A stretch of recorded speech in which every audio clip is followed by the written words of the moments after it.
안녕하세요, 잡초광입니다. 세계 유명 학자들과 기업인들이 일본의 몰락을 예고하고 있습니다.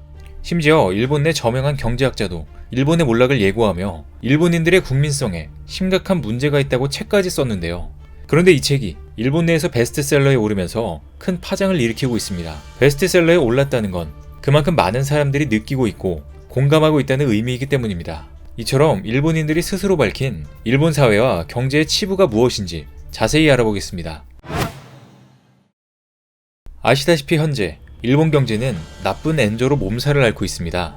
일본은 잃어버린 30년을 겪으면서 반도체, 조선 등 많은 산업들이 몰락했는데요. 그런데 최근 몇 년 사이에 전기차 열풍이 불면서 한국의 배터리 기업들은 굉장한 호재를 잇고 있지만 몇 년 전까지만 해도 1위를 지키고 있었던 일본의 배터리 분야는 현재 점유율이 반토막 나며 시장을 전혀 따라가지 못하고 있습니다. 요미우리 신문에 따르면 최근 몇 년 사이 일본의 배터리 시장 점유율은 급격히 줄어들었습니다. 지난 2015년만 해도 차량용 배터리 점유율은 일본이 40%를 차지하며 1위를 기록했었고 중국과 한국이 2, 3위를 기록하며 뒤를 바짝 추격했습니다. 그로부터 5년이 지난 2020년 일본은 한국과 중국에 1, 2위 자리를 내줬고 일본은 3위로 떨어졌습니다. 그런데 일본은 순위뿐만 아니라 점유율 자체가 반토막이 나는 최악의 상황을 겪었습니다. 한국을 비롯한 세계 배터리 기업들의 공세로 경쟁력이 완전히 저하된 것인데요. 그래서 일본은 미래의 전고체 분야로 나중에 한 번에 역전하겠다는 계획을 세우고 있습니다. 그런데 일본이 야심차게 준비 중인 전고체 분야도 다른 나라들의 기술들이 계속해서 치고 올라오면서 일본도 사실상 장담할 수 없는 상황이 나오고 있는데요. 이런 위기감 속에 최근 일본 정부는 배터리 생산을 2030년까지 20배로 늘린다는 목표를 세우고 배터리 산업 육성책에 나섰지만 이 같은 일본의 노력도 소용없을 것이라는 분석이 이어지고 있는데요.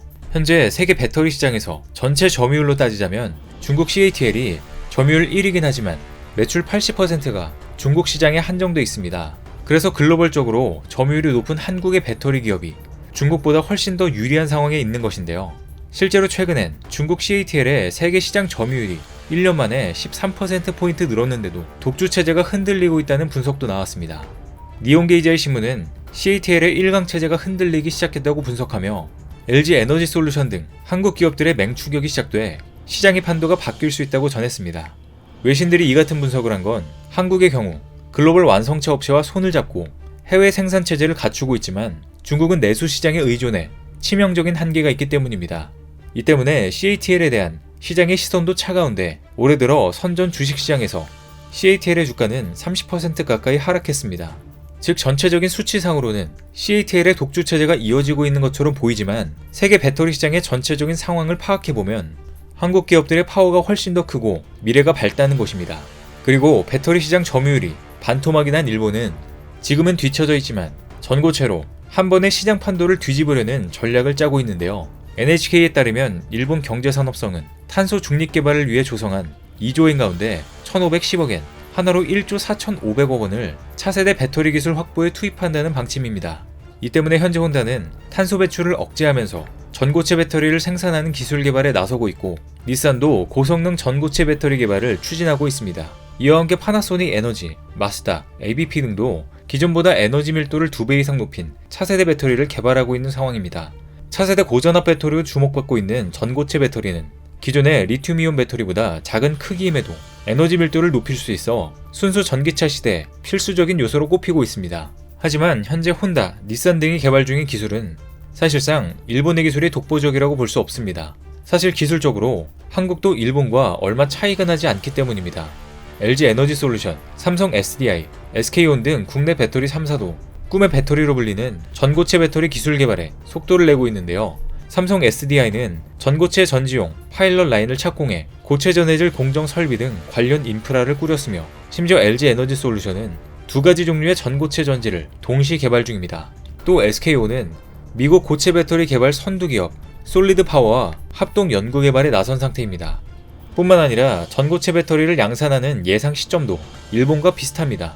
배터리 업계에 따르면 국내 배터리 3사의 전고체 배터리 평균 양산 시점은 2027년쯤으로 예상하고 있는데요.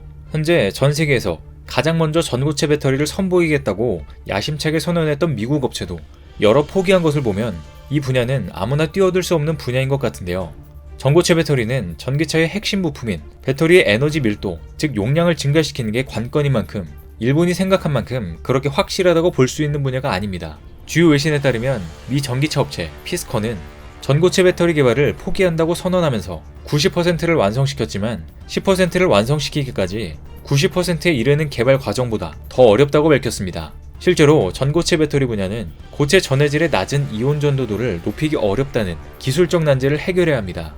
뿐만 아니라 비싼 가격 또한 전고체 배터리 상용화에 발목을 잡고 있는데요. 전고체 배터리가 고체 전해질로 쓰이는 황화물, 산화물, 고분자 등 원료 가격이 지속적으로 상승하고 있어 제품의 가격 경쟁력을 어떻게 끌어올릴지도 관건입니다. 이 때문에 일본이 기존 리튬이온 배터리 시장을 포기하고 전고체 분야에 올인하고 있지만 사실상 장담할 수 없는 부분이고, 이렇게 가다간 반도체처럼 일본 배터리 분야 전체가 몰락할 가능성이 있다는 일본 전문가들의 분석도 이어지고 있는 게 현실입니다. 상황이 이러자 일본을 향한 팩폭과 독설이 연이어지고 있는데요. 한국이 반도체 분야에서 일본을 이긴 결정적인 이유가 있다며 최근 팩폭당한 것입니다.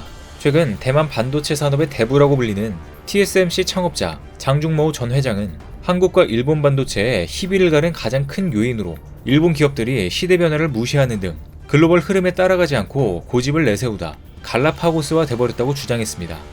또 일본은 출중한 리더가 없다는 점도 꼽았는데요. 물론 일본 기업들에도 반도체 사업을 총괄하는 전문 경영인들이 있었습니다. 하지만 이들이 이건희 전 회장과 같은 유능한 리더는 아니었다는 것입니다. 장중모우 전 회장은 뛰어난 리더를 찾기는 매우 어렵지만 삼성은 반도체를 세계 최강으로 만들었다고 추켜 세웠습니다. 대만 TSMC도 삼성과 라이벌이지만 삼성의 업적을 인정하고 있는 것인데요.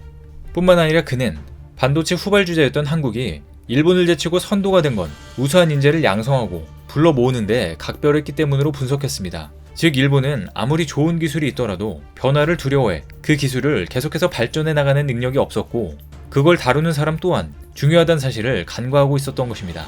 심지어 최근 일본 내에서는 일본인들의 국민성 때문에 경제가 몰락했다는 일본 경제학자의 충격적인 발언이 나오기까지 했는데요.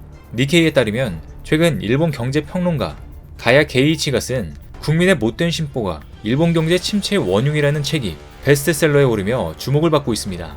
이 책의 저자인 게이이치는 일본 사회 특유의 심술궂고 관용 없는 분위기가 현재와 같은 결과를 초래했다고 지적하며 일본은 과거의 성공만 믿고 자만하고 겸허함을 잃었다고 지적했습니다. 실제로 그는 일본은 30년간 실질 임금이 한 푼도 안 올랐다고 할 정도로 소득이 정체되고 선진국 중 유일하게 소비주도 성장 달성에 실패했다고 꼬집었습니다.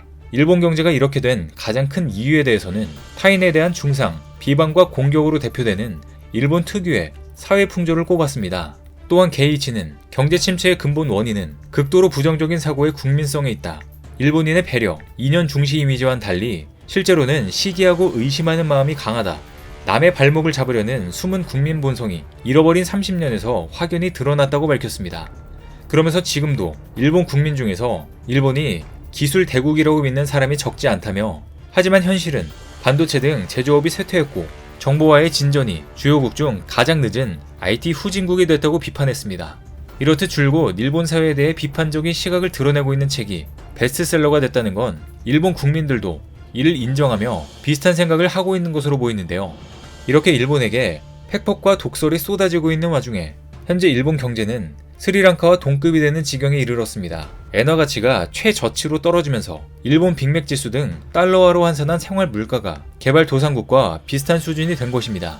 실제로 각국의 구매력 평가를 비교하는 경제 지표로 활용되는 빅맥 지수는 올해 초 일본은 3.38달러였지만 태국은 3.84달러, 스리랑카는 4.15달러로 일본보다 높았습니다. 즉 빅맥 지수로 따지면 엔화는 거의 스리랑카 수준인 것으로 드러난 것인데요. 이렇게 엔화 약세가 지속된다면 일본 기업과 가계 모두 공공해지는 비용 상승 인플레이션이 찾아올 것으로 예측되고 있습니다. 현재 반도체, 배터리 분야에서 다시 한번 재기하겠다는 포부를 밝힌 일본은 전문가들의 팩폭을 맞고 있는 가운데 다시 한번 일어설 수 있을지 귀추가 주목되고 있습니다. 오늘 준비한 소식은 여기까지입니다.